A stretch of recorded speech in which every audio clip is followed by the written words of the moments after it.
I'm so excited. We have a wonderful guest today.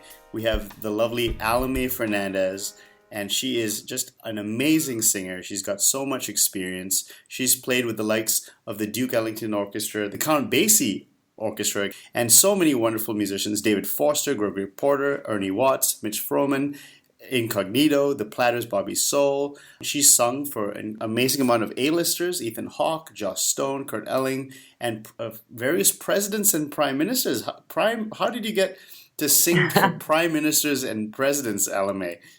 Well, I've been very lucky to get to perform at a lot of ASEAN shows and seminars and also government ministerial meetings. There was a big APEC conference in Singapore, which this was, let me think, I can't remember how many years ago now, maybe 4 or 5 years ago. Okay. There was a very large APEC conference here in Singapore. So basically every prime minister in the world was here.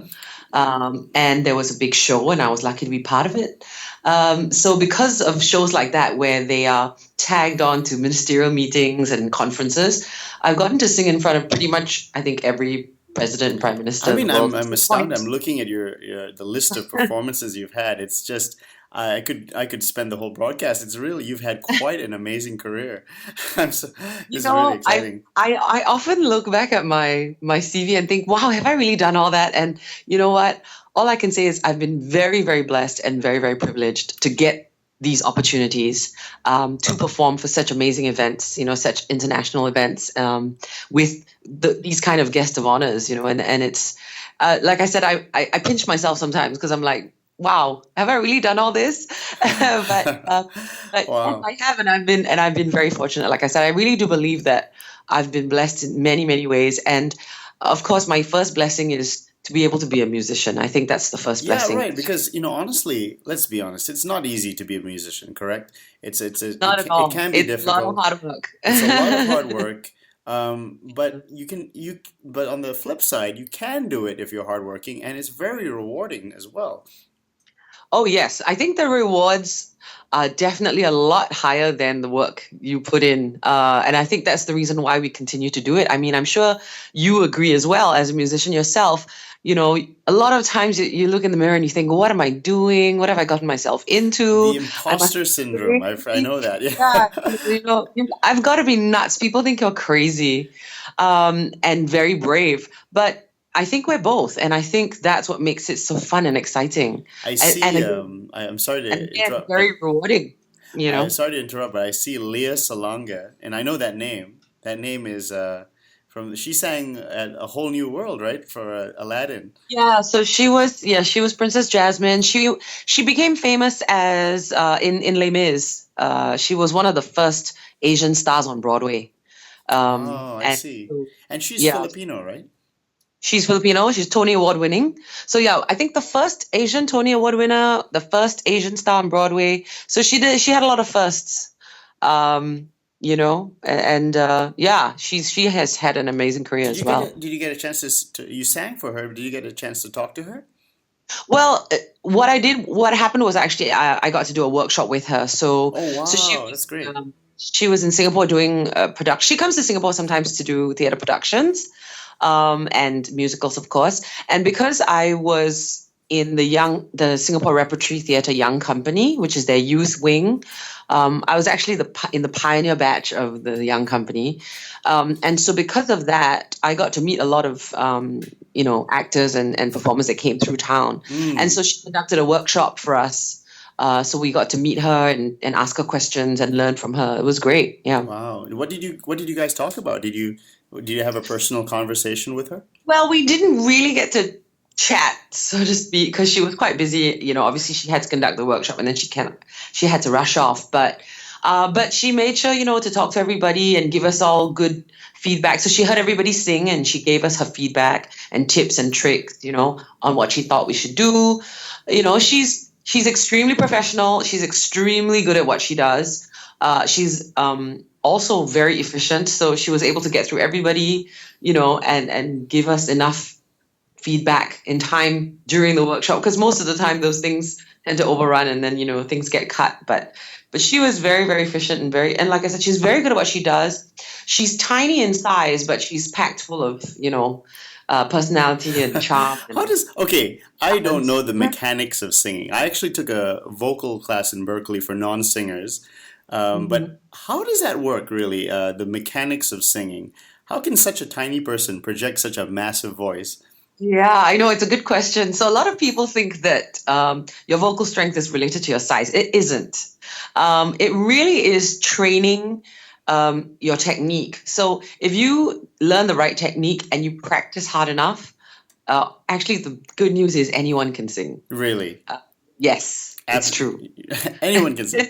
Anyone can sing if they put in enough work. Okay. So the difference is there are some people who are born with talent, so they don't have to work as hard to maybe get better, but the maintenance is still practice.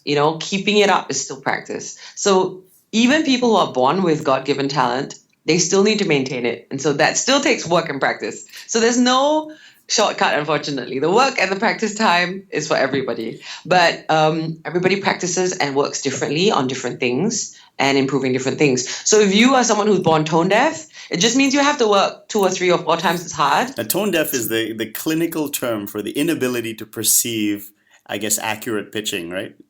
That's right. That must be I when I did music therapy, I think there's a few technical terms for that, but I think it's so rare, it's almost statistically negligible. So I think everyone pretty much can do singing training because it's very rare to actually be clinically tone deaf. Right. I mean, I guess tone deaf is the colloquial term for it. I mean, obviously it's not, obviously it varies with different people, Right. the level. But yeah, I mean, I've met some fairly tone deaf people in my day, and I've managed to teach them how to pitch. So it's not impossible. Let's go back a little bit. Now, how did you learn to sing? I want to know that. Did you did you sing a lot as a kid, or did you take lessons? How did it all come about? Well, I was very fortunate to be born into a very musical family. So I have great genes. Both sides of my family are musical and can sing well. And if they can't sing well, they can play an instrument of some sort. So everybody in my family is musical to a certain extent. And so I just have really, really good genes. I'm very, very blessed. And so you growing didn't up take a lesson then? No lessons? I did take lessons. Okay. I took piano lessons when I was very young. Okay. Because I was born into a family with natural musical talent. Obviously, It's a very rich the first thing my environment, parents thought to do was send me for music lessons, right? Right. And also because, like I said, I come from a family where everyone can sing. So I was singing at a very young age because we used to sing as a family. So we'd have, we'd have Sunday get-togethers at my place, as in my parents' place, growing up. So I come from a very religious family. So Okay. Sunday was church first, and then after church, everyone would come home for lunch. And because my grandmother lived with us and she used to cook, so everybody came to eat, right? And because everybody in my family could sing, we'd literally sit around the piano and sing all day after lunch for fun. Oh, wow. Now, when you say everybody's singing, does that mean were you guys singing harmonies and more and very advanced? So My goodness. So Wow. everybody sang in harmonies, like automatically. Nobody had to tell you. That's Everybody amazing. just automatically did the harmonies. Do So I you learned how ever to harmonize consciously at a think very young about- age. Do you ever Huh? consciously think about putting harmonies and figuring it out, or it just came naturally? No, it was very second nature. So like I said, because we did it so much for fun, and it was something that came so easily to us, we never really thought about it. Like I never really thought about the fact that I could harmonize without thinking. That's amazing. Yeah, so it was quite funny because, like I said, we'd sit around the piano, my entire family, and everybody So would who's just the most automatically pick musical a in the part. family that was kind of dictating and helping, like, kind of pushing and leading the sessions? Or was it kind of organic, everybody is doing it at once? It was kind of organic, I think, because, like I said, because everyone in the family could sing fairly well. And then obviously, when you grow up in church, you're singing all the time. Right. So a lot of us were in the church choir, And so we always sang on Sundays for sure. That is a great way to just get that weekly session and train the body and train the mind. So my first training would definitely be the church choir, like singing in church, because that's what everybody in my family did. Everybody in my family was involved in something in church at some point. Again, like I said, I told you I come from a religious family. So my father has 9 siblings, and so there's 6 girls and 4 boys altogether. So Whoa. 10 of them. And so, very Catholic family. Did not believe in contraception, obviously. I love that. I love the idea of a big family. That must be a lot of fun. It is a lot of fun. I must say that if you don't it mind, was definitely. Are you one of the older ones, the younger ones? No, so I have 2 sisters. I'm in the middle. I have an elder and a younger sister. We're all 4 years apart. Okay. But my father is the one that comes from a big family. So like I said, there's 10 of them, and he had 9 siblings. So 6 girls and 4 boys in total. And out of 6 girls, 3 are nuns. Oh my goodness! Okay. So when I say religious, I mean religious. You mean you're not kidding around. So like I said, my in terms of growing up, our whole life kind of revolved around church, and so everybody in the family did something in church, whether it was the choir, whether they were lectors, whether they were, servers, whatever it was, everybody in the family was involved in church. Now, what kind of music were you singing in church? Was it gospel, or was it like chorales, or what kind of music? No, we were singing Catholic hymns. So okay. Very traditional Catholic hymns. So the stuff that most Catholic people would know, things like, Amazing Grace and Just a Close Walk with Thee and, How Great Thou Art. What kind of arrangements were there? Was there a choir director who kind of arranged everything? Yes. So I was in a choir. So there were obviously different mass times. So every mass had a different choir. There were different choir leaders for different mass times. Of course, I joined the youth choir, so most of us were in school. And because there was a large group of us, we could break into sections. So it was soprano, alto, tenor, bass. Okay. And so they would use arrangements of different hymns. There was one time we did Handel's Messiah for a mass. Wow, how many people were in the choir? At the time, well, that was a joint choir thing. So for Easter Mass and Christmas Mass, they would join all the choirs together to make it bigger. So those masses, there'd be like 60, 80 people. Oh, wow. That's great. Yeah. When you were in the choir, and how old were you, would you say? What range of age was that? I started in the choir at 11 or 12. Okay, so wait, before that, you were just singing at home with your family? Yes, exactly. Okay. And you were going to church and singing in church. I already knew all the hymns. I already knew all the hymns because because we were singing in church the hymns on a weekly basis, right? And then, but then the funny thing was after we'd sing hymns in church, but when we got home, we'd sing secular songs, Right. So I got to practice both. You know what I mean? Wow. And did you? I keep interrupting you. I'm jumping around because I'm so fascinated. But how you really got Alemay, your craft as it was starting out. Like for instance, when was your first singing teacher? Okay, so the sort of singing training, professional singing training. The truth is, I haven't had a lot of professional singing training. I'll be honest. But what I did have was, because I started out in musical theater. I was doing musical theater as a kid as well, in addition to singing in church. My mother. You've covered all the bases. Yeah. I started very young because my mother detected that I was a drama queen early on in life, and so she thought, okay, let me put her in as many things as possible, performance activities as possible, right? Right. So from a very young age, at about 3 or 4, she was taking me for auditions for television programs. So I did my first TV program when I was like 4 years old, and then at 7 years old, she took me back for another audition for, at the time, the theater company Act 3. Are you familiar with them? No, tell me about them. There's a local theater company they're called Act 3, and they started quite a long time ago because I was quite young. And at the time, there were 3 thespians who started it, and hence Act 3. And they had a TV program at the time it was Singapore Broadcasting Corporation, SBC Channel 5, right? SBC 5. Right. And they back had before it was yeah, we're going back. We're going back. Yeah, we're going back.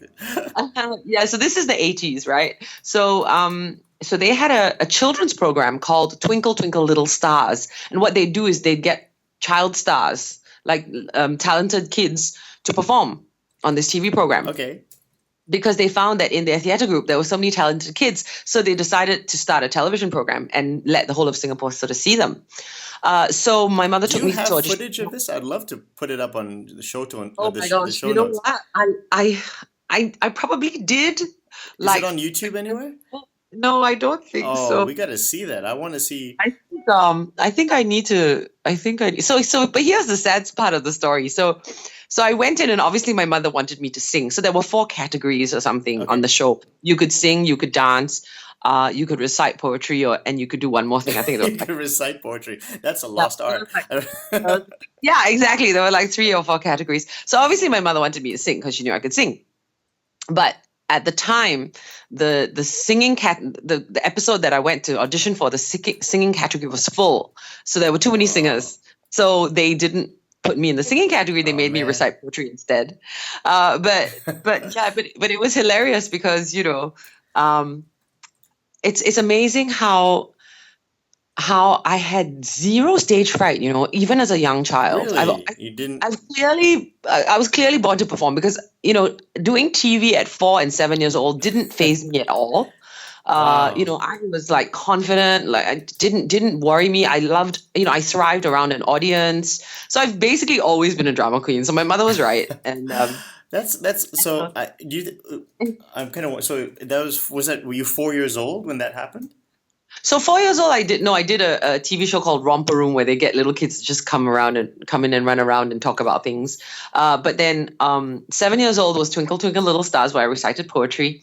And Wow. And then at 10, she took me to audition for my first musical. So this is really interesting. So my relationship with Singapore Repertory Theatre actually goes all the way back to when I was 10 years old, because at the time, they weren't even Singapore Repertory Theatre yet. They were called Stars Theatre Company. Okay. And they were started by the American Association of Singapore at the time. And the idea was to give American youth something to do. So they had a theatre company and they would put up musicals and productions for kids and things like that. And so it was called Stars Productions, and they were putting up The Sound of Music. And so they put an ad in the paper for auditions. And so my mother saw it and she brought me for the audition because she knew I'd be perfect for it. And my mother was a musicals fan. And so we grew up singing musical songs together, all of us, watching. I was a big Julie Andrews fan, so I could sing all the songs from all her musicals. And so when she saw The Sound of Music, she was like, oh, this is perfect for Alemay. And so she takes me for this audition. So you would have been one of the Von Trapp children. Exactly. So I got the role of Louisa Von Trapp, which is the third child. Okay. So Liesel, obviously the eldest, Kurt the second, and Louisa was the third child. Who's the one who sang "You Are 16" going on? So. Yeah, that's Liesel, the eldest girl. Oh, okay. Yeah. I love that song. That's a good song. Yeah, it's such a good song, right? I mean, no, it's such a great musical. My favorite musical of all time. It's very good. And she took me for this audition, and I got the part. So even though it was a predominantly American cast, they had a couple of Singaporeans in there, and I was one of them. And so I got to do my first professional musical at the age of 10. That's unbelievable. That's unbelievable. Yeah.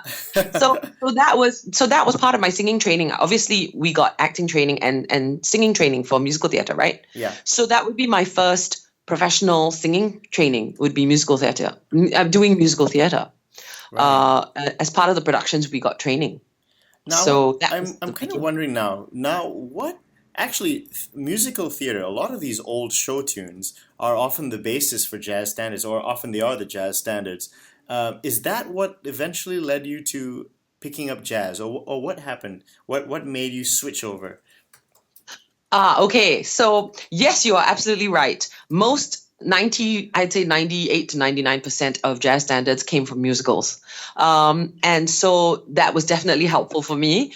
But the reason I got into jazz per se was because my father was a jazz fan. So my mother was a musicals fan and my father was a jazz fan. So he always had jazz music playing in the house. So my entire childhood. Oh, wow. It's amazing you've got this entire, and I don't want to sell you short. I mean, you are renowned for being one of the best jazz singers in the region, and but also I've seen you perform at like at an ABBA tribute, so you can pretty much sing. You could sing anything. I mean, you'd make an incredible. You're an incredible versatile singer. But I want to talk about jazz because jazz is a genre that I very much love. I love bebop. I love jazz. Basically, it's such a wonderful genre.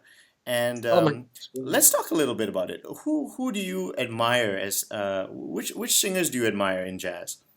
Oh my gosh, there are so many. I'll try and narrow it down. That's a tough question to ask a singer, by the way. But I will try. And it's like me asking, like, you know how I know you could probably name your favorite guitarist, Right, but right. you know how it's hard to ask a guitar player who your favorite guitar player is. You know, it's you usually have a few, right? Yeah, So, yeah.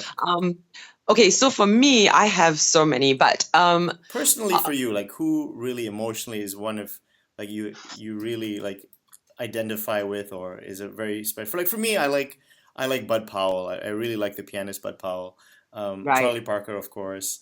You know, I love Frank Sinatra's singing. I love Nat King Cole. Yeah. So how about you? Okay, so let me start with the artists that my father liked, because those were the things that he'd play in the house, right? So those are the things that I was earliest exposed to. So my father was a big Ella Fitzgerald fan. He was a Oh, Nat she's King Cole wonderful. fan. He was a Frank Sinatra fan. He was a Dinah Washington fan. So that actually helped me to really get into the bluesy jazz singers. Right, So right. because of Dinah Washington being on that list, I mean, of course, he loved all the greats, right? Sammy Davis Jr., Frank, Nat, Ella, Peggy Lee, he liked Doris Day, So a lot of the traditional greats. But because he liked Dinah Washington specifically, and he also liked, so my dad was, he also liked gospel music. So he liked Mahalia Jackson, who's a famous gospel Right. singer. She what was that? She sang what's her? She does a lot of. She's known for "O Holy Night." Is it "A Holy Night" or wait, I'm gonna have to wiki it. She's done a few, but I guess, oh my gosh. Was it Amazing Grace? I just can't. I got to search for it.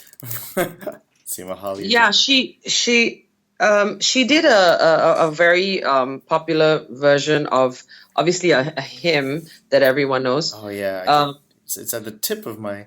Can't remember. she's referred to as the Queen of Gospel, so that's part of Yeah. it.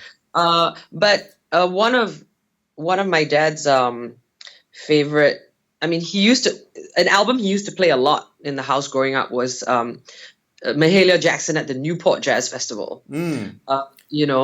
And so so Is that Newport 1958? yes, Okay. yes.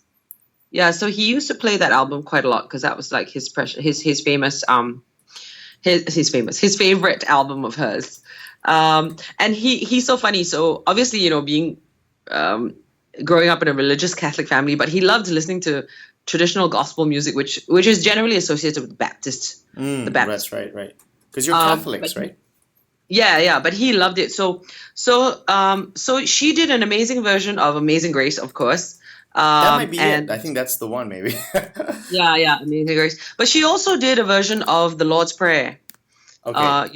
And of course the famous Go Tell It on the Mountain, and His Eye is on the Sparrow, which is of course a very famous gospel tune. And I Believe is actually a really important song to me and my family because it's one of those songs that the entire family loved. We used to sing it in church. Now, it's actually not a religious song. It was actually written as a secular song. And it was made famous by Engelbert Humperdinck, believe it or not. But in the secular world. But it was written actually as a song of hope for the young men who were going off to war. I see. Which war was that? Was that World War II or World War I? I think it should have been Civil two. War. It should be two. It should be two, I think. Okay. It should be two. I believe. Let I me need to search it check, up. but it should be World War II. Was it the Civil War? That's a good question. Okay, I need to check. I'll keep going on the story. I'll search it up. Yeah, but I believe so. It's yeah, it was. Oh yeah. It was World War II. Okay. It was a Korean War and World War II timing. Okay. Yeah. So basically, it was written by 4 Americans, and it was meant to be a song of hope for these poor kids, right? Right. But it ended up sounding so religious that a lot of religious sects took it on as a hymn. It sort of almost became a hymn by accident. You know what I mean? Right. Wow. And so it was. So back in the day, we used to sing it in church, and so my whole family knew it and was very familiar with it and really loved it, and it was my dad's favorite hymn. And so because Mahalia Jackson had, a wonderful version of it, so obviously that made him a fan of hers. And I actually recorded an a cappella version of I Believe on my album, which I can link, so I can link it back to my album. We will definitely have the album in the show notes, and I definitely encourage everyone to check the album out. Well, actually, tell us the name of the album. The album is called Hard to Imagine, and it was released in July of 2016. There's some great players on it. I was looking at the album credits, and there's some amazing players. Yeah, like I said, I've been very lucky to get to work with some amazing musicians who have passed through or lived in Singapore at some point. And that's one of the great things about being part of the Singaporean jazz scene, is that it's a small scene. So you really get to know everybody and you get to work with everybody. And for that reason, I've gotten to play with some really amazing musicians, like I said, who've called Singapore home in their lifetime. People like Eric Hargrove, who played with James Brown and Bootsy Collins. He still lives here. Wow. In fact, I just did a gig with him on Friday. We got to get that guy on the show too. I would love to hear some stories. Yeah. He's got some great stories. So he's married to a Singaporean, which is why he lives here. So he came through Singapore on a gig, met his wife. Benny Golson. Yeah, Benny Golson was here last year, playing. So there's a new association in Singapore called the Jazz Association of Singapore. Okay. And it's founded by Jeremy Montero, and he puts together a concert or a festival. Yes, last year was the inaugural one. There'll be another one this year.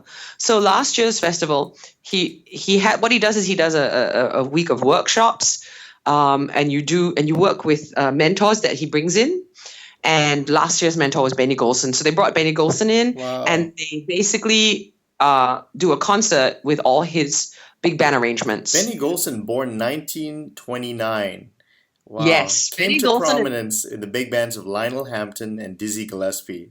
Wow, that's amazing. Yeah. He's an amazing person. He's an amazing person, and let me tell you, he has so much energy for 89. It's ridiculous. But guess what, Alemay? You blew him away. She sounds wonderful, and she's got something to say. Can you? That's fantastic. Yeah, wow. He's the most humble person. You wouldn't believe how humble he is. When you look at what he's done and the people he's played with, and the fact that he's basically a pioneer of jazz, because he's basically the guy who helped Art Blakey pick the jazz messengers. It's unbelievable. You have to pinch yourself. That's amazing. It is. And this is what I'm saying. A lot of times in my career, I've pinched myself and gone, am I really sitting next to so-and-so? Am I really talking to so-and-so? Am I really on stage with so-and-so? It's really quite amazing and quite wonderful. I'm absolutely happy that you're here. And I wanted to continue asking you, let's go really into jazz. I want to ask you about standards that you like. What are your favorite standards, or what are your favorite songs? Okay. Again, tough question, but okay, I'm going to try and narrow it down. Okay, I'm not going to make it easy for you. You say why. Give a few and say why you like them, both from a musical perspective or any other perspective. Okay. One of my favorite standards. Okay, let's start with some of my favorite ballads, because I'm a ballad queen. Like, I love ballads. I could literally sing ballads all night, but I know I'd get fired. But I'm a ballad queen, so one of my favorite ballads is In the Wee Small Hours of the Morning. Okay. I don't know that one. Which one's that? In the Wee Wee Small Hours of the Morning. Okay, so it was made popular by Frank Sinatra. Okay. And his version is just heart-wrenching. You have to listen to it. But there are some amazing versions of the song. Obviously, his would probably be the one that sticks out. 1955, composed by David Mann with Bob Hilliard. Frank Sinatra's 1955 album in the wee small hours. Maybe it was composed for Frank, I think, right? Do you think? It's possible. It's possible. Yeah. It's possible that it was, but I'm not. You've got it on Google, right? Is it from a musical? No, I think. It doesn't seem so. No, it doesn't seem so. Okay. It's a popular song. It's a pop song. Right. So it's possible that it was composed for him. But yeah, it's just such a beautiful song because it talks about, obviously it's a heartbreak song in the sense that it talks about how what you do when you're heartbroken and you lay in bed and you can't sleep. Right. Wow. And it's the wee small hours of the morning, and it's the wee small hours of the morning, meaning between, I guess, 2 and 5 o'clock, 2 and 5 a.m. And the reason, well, one, I love that it's about how you can't sleep and you're awake thinking about your love. That's one aspect that I love. But the other aspect that I love is the wee small hours of the morning is actually my favorite time of day. Because I'm a night owl, obviously, because I work nights, and so 2 to 5 a.m. is actually my favorite time of day. Of day. Yeah, my favorite time of the whole day and night. Because so it's usually after my gig when I'm home and I'm winding down, Yeah. And I'm cleaning my makeup and I'm, watching TV, and I'm. And also, it's actually, I've always been a night person. I've always been a bit of a night owl, even as a child. And so it's actually always been when my brain is most alert. So it's the time I do the most thinking. Musically, what about the song also appeals to you? Well, it's a beautiful melody. That's one. It's a simple yet beautiful melody. It has great changes. It's not too complicated. It's simple, but poignant. Like it has a really great simple chord progression, but the melody just kind of lies right on top and floats right on top of it, and it's so lyrical. It's just got the perfect combination of good lyrics, a great melody, and super strong chord progression. I'm definitely going to check it out. You've sold me. Yeah, no, you'll like it. You'll like it. I'm sure you will. There's very few people that I've sung it to that haven't liked it. So give me a few more. Give me a few more songs. Okay. I love "Darn That Dream." Oh, yeah, great song. I love "I Didn't Know What Time It Was." You really are the ballad queen. Yeah, I like told you. I love "Making Whoopee." I love. Let's see, there's so many. Okay, I'm a Nancy Wilson fan, so I love "Save Your Love for Me" and "Guess Who I Saw Today." And she does a great version of "Never Will I Marry" with Cannonball Adderley off that famous album that they did together. And that's from a musical as well. And there's just so many. I love, but not for me. I love. Embraceable You. I love. Embraceable You is a beautiful one. Cole Porter I'm a big fan of Cole Porter, so I love a lot of his stuff. Love for Sale. Do you, Alemay? Do you have perfect pitch? No, I don't. So, and let me just say, with you, did you go to school for music? No, I didn't. I actually can't play or read music. No kidding. That's amazing. Yeah. That's amazing. So you can't. So how do you so you pick up songs completely by ear? Mm-hmm. Yeah, I've been blessed with good ears. Okay, so with ears, with jazz, there's a certain amount of improvisation. Do you do a bit of scatting as well? Yes. Okay, so what's your thought process in the scatting? So I'm sure you've probably absorbed like a lot of vocabulary over the years of listening and enjoying all this music. Yes. How do you? What's your approach to vocal improvisation? Okay, so my thing with vocal improvisation, obviously because I have good ears, I pick up melodies very quickly, and I pick up chord progressions quickly. So that definitely is a big thing. It helps me a lot. So once I've locked a melody or a progression in my head, I usually don't forget it. And so that makes it very easy for me to improvise over, because I know the melody and the progression really well. Well, did you just to step back a bit? Did you say that do you play piano? Do you play an instrument? No, I don't. I mean, I took piano lessons when I told you I took piano lessons when I was like, I think 9, but I stopped because I hated practicing. So my piano teacher was like, don't bother. I actually don't blame you, because I think piano lessons in this part of the world are often very, very boring.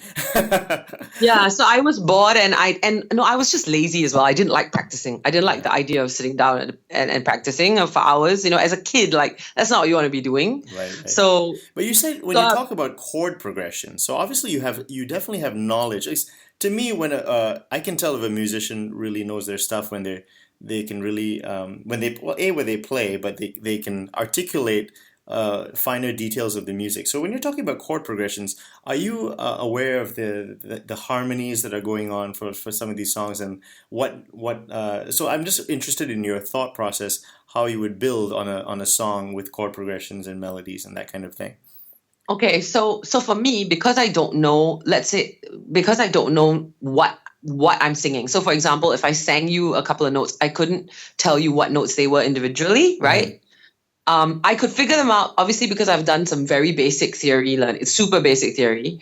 I did like grade 1 theory. That's about it. Okay. But obviously, if I had and I had a lot of time on my hands, I could identify the notes, but it would take me very, very long, right, to do it. So because I don't actually know the names of the notes or the chords that I'm singing when I'm singing them, I think of audio in phrases. So they're melodic phrases to me. I don't think of them as A, so you must B have flat. a very good memory recall for lines and for melodies in general, basically, because I've found this, people who don't read tend to have remarkable memories, because that's what they have to do to perform the gigs. They need to have strong memories.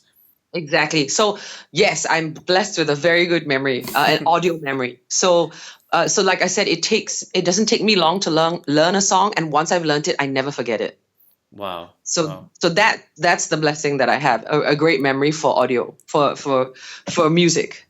What I learned was, after I graduated from school, so I wish I'd known this before, but after I graduated from school, I learned that I'm an auditory learner. I learn by listening. So I'm not a visual learner at all. So if I have to look at a score, or if I have to figure out something in front of me, in front of my eyes, I don't pick it up as fast as if you sing it to me or say it to me. I see. Now I'm kind of curious. What is your approach then to like, let's say for your album, if you want to arrange music, how would you write it down for the band, or how would you figure out the arrangements, especially for jazz, which can be very complicated music? Well, what I did with my album was I had a co-producer and co-writer. So he was a musician, right?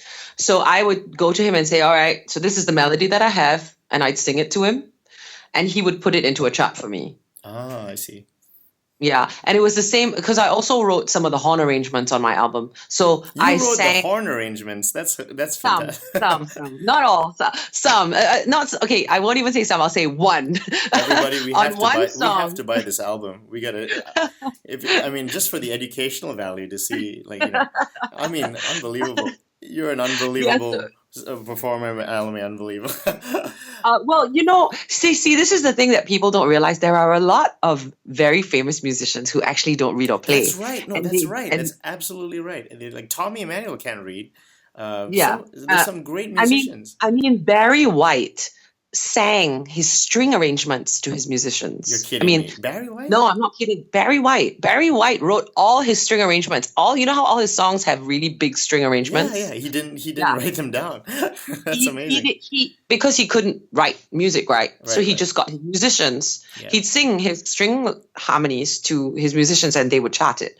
So I mean, there's a lot of famous musicians who don't read and write. And so they have musician friends who would transcribe for them and they would sing everything. Jamiroquai is another example of someone, JK is an example of someone who sings his bass lines and sings his ideas to his band and they chart it for him as well. So there's a lot of famous musicians who do it. So I'm definitely not the first.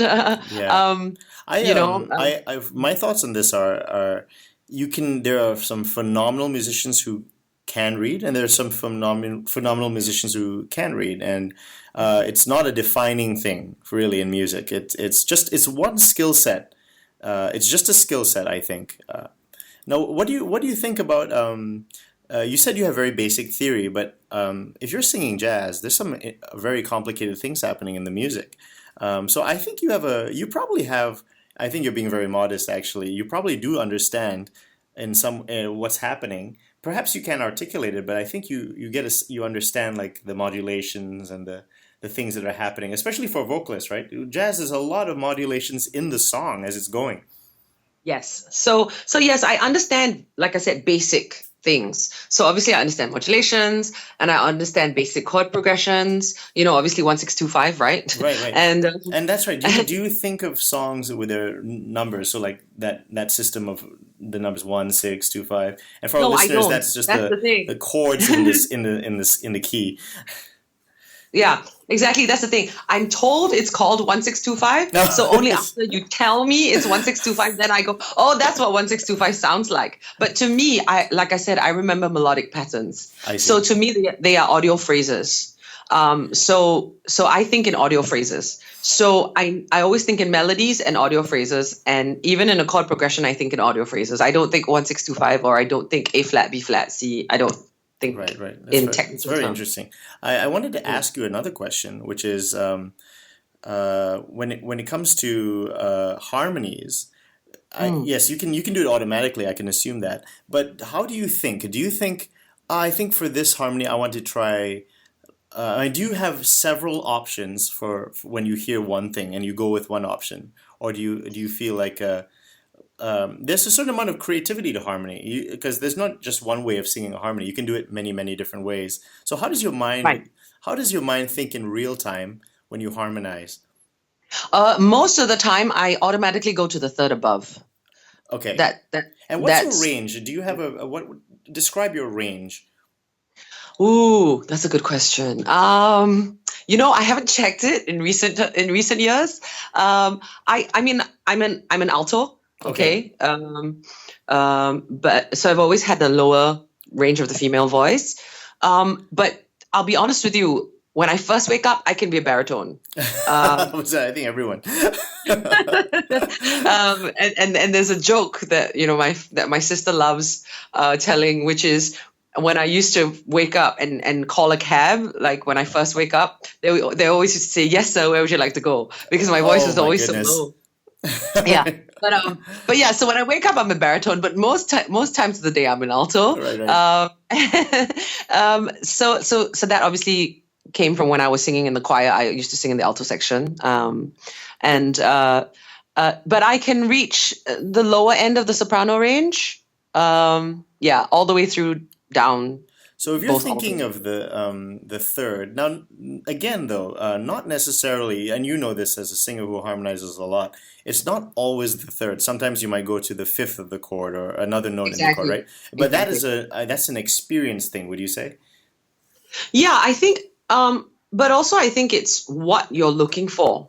With the quality of the sound, right? Yeah. I mean, for me, I naturally go to the third above. Everything that if you ask me harmonize this tune now and I have to do it on the spot, I'll automatically go to the third above the melody line because that's just my natural go-to. But if I hear somebody else is already handling the third above, then I might go to the third below, or I might go to the fifth above. So I'm able to hear that without thinking. Do you know what I'm trying to say? Yeah, absolutely. Yeah. I have a question for you. What kind of fun games would you give to a kid if a kid wanted to practice their harmony? Okay. Because you obviously, you and your family were doing these games, right? What are these games? What are the family Fernandez secrets? Well, no. So like I said, it was very simple. It wasn't a game per se. We would just, because we were always singing together as a family. And it's really funny because my father used to, because the men used to stand around the bar and drink, right? Right. After lunch. And so after a while they'll be a little bit tipsy. And they used to sing um, a lot of those bar drinking songs, like things like Pop Roll Out the songs. Barrel. Just drinking No, songs. no, think like drinking songs like Roll Out the Barrel, do you know that one? Yeah, I do Um, actually. yeah, exactly. It's like it's really old people bar drinking songs that my dad used to sing. And so we would sing songs like that. I mean, the men would sing songs like that, and then all the women would get around and harmonize to it, and so the kids started doing that too, and so that's why I can To I roll out can the sing all these, barrel. I know Okay. I can sing all these drinking songs, like like I said, it's really funny. But yeah, that was our practice. It's like somebody would start with the melody, and then everybody would just whatever was comfortable for them, whatever their comfortable range was, they'd take the harmony, Right, you right. know. And because Now, we sang these songs over and over again, you just got you understood which was your part automatically, like based on your own range. You just sing what naturally came to you, you can a know. person can you be a non-singer but actually have a very wide range? Or is I'm that sure something you you could. have to develop? Um, I think I think we all have a natural range, and everyone's is different. There's no reason why someone who doesn't necessarily sing often has a wide range, um, because at the end of the day, it's really our natural sort of capacity for it. Yep. But with most people, most of the students that I've had over the years, I found that um, your range is your range. So, for example, if you're naturally a soprano, your range is naturally going to be high, right? And you're going to be able to tackle all those high notes really easily. But when I get you to try and come down to alto range, then it's going to be hard for you. And if you're and same thing, vice versa. If you're naturally an alto and I try and get you to sing soprano notes, it's going to be tough for you. But again, not impossible. It can be trained if you work hard enough at anything. Let me ask you My a question that I've always been curious about. Now, singing seems to be a very contentious area for, especially in music education, because everyone has a different technique. There's so many different schools. But let me ask you something, and I'm not a singer, so I really have no dog in the race, but why is it when a classical singer tries to do a transition into pop music, it sounds strange, and similarly, if a pop singer tries to sing like an aria, it sounds also pretty not out of place. Okay, the reason behind that is because classical vocals are so specific that they require a whole different set of vocal technique training Like a to pop completely music. different, you can't just step in Yeah, it's completely different. So I cannot teach classical singing because I don't have the training or the education in it. And because the techniques that are used for classical singing are so different from pop singing, I would have to literally go and learn it from scratch before I could that's do it, amazing. one, or That's teach it. amazing. Yeah, it's completely different. It uses a completely different set of technique to pop singing. That's Because why. it's funny because like if you took like a classical pianist, if they because a pianist, if they're pretty well versed, if for instance of an experienced pianist could jump in between styles, it's not inconceivable. But it almost seems like if you pluck a singer out of this the setting that he or she is not comfortable with or is comfortable with, and put him in that person in a completely brand new environment, it seems like a very jarring situation. Yeah, like I said, it's for that reason. It's because the approach is so different. I see. The approach to the music and to the technique is so different. And what do you mean by technique? Are they using their body in a different way? Yes, Okay. exactly. They're using their muscles and their bodies in different ways. Wow, that's and like, Yeah. let me ask you another And question. placement. The biggest difference, I guess, would be placement. And placement means where you place your sound in your head when you sing. Yeah, there's a lot of terminology to singing training, like head voice and Mm. chest and Can you tell me, there was a one popular method that I heard about, this is many years ago, I'm not sure if it's, I guess it is, but speech level singing, and I've heard about this maybe like 8 years ago or 10 years ago. Have you heard about this? Is it a popular method of singing, teaching Yes. pop vocals? And what's your Yeah, opinion of that? it is quite popular. So it was started by a celebrity vocal coach named Seth Riggs. Seth Riggs, right. And Yeah. he worked with Stevie Wonder and Michael Jackson, I think, right? Yeah, he's worked with basically every celebrity singer, and that's the reason why he's so famous, is because he worked with celebrity singers. Okay. And he came up with this this formula of singing teaching called speech level singing, and basically the logic behind it is you sing like you speak. Okay. Which was of course very groundbreaking because nobody kind of did that before he did that, you know. Okay.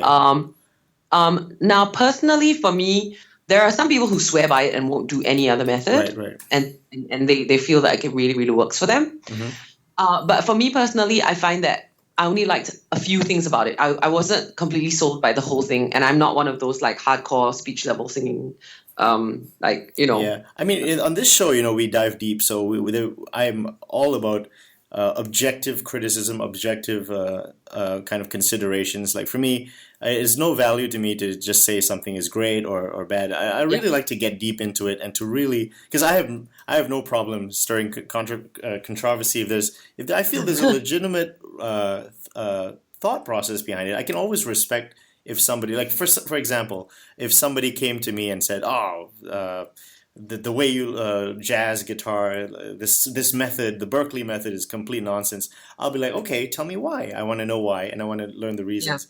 But for singing, and you're a singer, and we, especially among singers, there's always, I get a sense as a musician. I'm a musician talking about singers, and maybe you can tell me your perspective on this. Singing can be, singers often can be quite critical of other singers. Is that correct? Oh yeah, definitely. I think but isn't it the same for all musicians? Aren't we all sort of critical of people that do the same thing that we do? You know what I mean? Like, but it seems particularly for singing as well, it can be quite hard. You have to be a tough person. I think maybe the reason for that is because we're in the front. We're the front men. So maybe we get more of the limelight in that sense. Yeah. So maybe that's why it comes across a little bit more competitive. A singer can really save a band. That's what a singer can. If you have a great singer, even if you're playing badly, the singer can kind of save the show. So maybe there's some truth to that, Well, yeah. So because, I mean, even if it would apply to any front man. So if it were an instrumental band and you were the front man, right? You would be the one holding the show, and that's why the responsibility falls on your shoulders. You're the one holding the show together. You're the one putting the show together. You're the one holding the audience. So those extra job, descriptions make it more work for you, right? Exactly. Yeah. Although I have to say, if the drummer is off, then the whole thing is kind of a mess. Yeah, I get you what you mean. definitely want a strong drummer. That's for sure. Now, let me get your opinion.